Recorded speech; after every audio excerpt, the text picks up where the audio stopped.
Hello student, आज हम इस बात पर चर्चा करेंगे कि बीएससी बॉटनी फर्स्ट सेम और थर्ड सेम में हम लोग प्रैक्टिकल कैसे बनाते हैं। बहुत से लोग पूछ रहे थे कि कैसे बनाते हैं, क्या क्या लिखना रहता है, तो इस बात पर हम चर्चा करेंगे। सबसे पहले हम कॉपी बनाते हैं। ये थ्रेड्स वाले में कॉपी बनाएंगे जिसमें धागा लगा रहता है और अलग से आपको पेज मिलता है, जिसमें दो प्रकार के पेज रहते हैं। एक ब्लैंक रहता है, वाइट रहता है, और एक लाइनिंग वाला रहता है।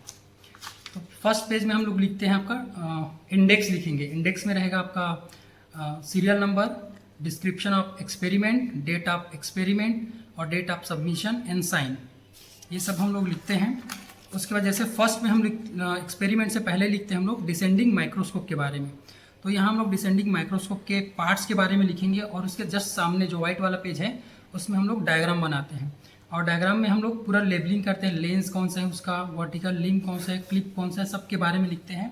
और नीचे में फिगर का नाम लिखते हैं, चित्र का नाम डिसेंडिंग माइक्रोस्कोप। फिर सेकेंड में हम बनाते हैं आपका कंपाउंड माइक्रोस्कोप के बारे में।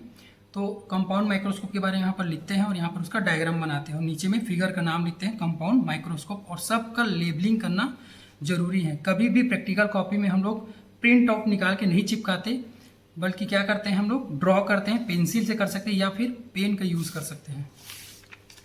फिर हम लोग एक्सपेरिमेंट में क्या क्या लिखते हैं।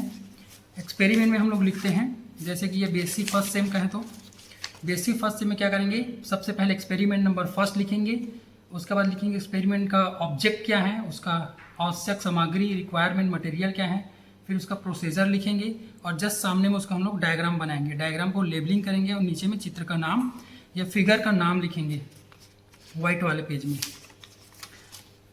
और अगर थर्ड सेम की बात करें तो थर्ड सेम में हम लोग क्या करेंगे, उसमें भी हम लोग ऑब्जेक्ट लिखेंगे और ऑब्जेक्ट के बाद हम रिक्वायरमेंट मटेरियल लिखेंगे, प्रोसीजर लिखेंगे और प्रोसीजर लिखने के बाद हम लोग उसका ऑब्जर्वेशन और रिजल्ट लिखेंगे। सबसे पहले हम लोग इसमें देखते हैं कि जैसे कि थर्ड सेम में रिक्सिया, मार्केंसिया, एंथोसिरोस ये सब रहता है, तो उसके बारे में हम लोग क्या क्या लिखते हैं। उसके बारे में जैसे मेथड में हम लोग उसके पार्ट्स का नाम लिखते हैं, स्ट्रक्चर का नाम, जैसे कि उसका मॉर्फोलॉजी, उसका एनाटॉमी, उसका रिप्रोडक्टिव स्ट्रक्चर और कमेंट लिखते हैं उसके बारे में। ये सब हम लोग लिखते हैं और पूरा आपको डायग्राम सब में बनाना है, किसी में भी नहीं छोड़ना है। और आप जितने भी उसको अच्छे से अच्छे बना सकते हैं और नाम उसमें लिखना ज़रूरी है। Thank you.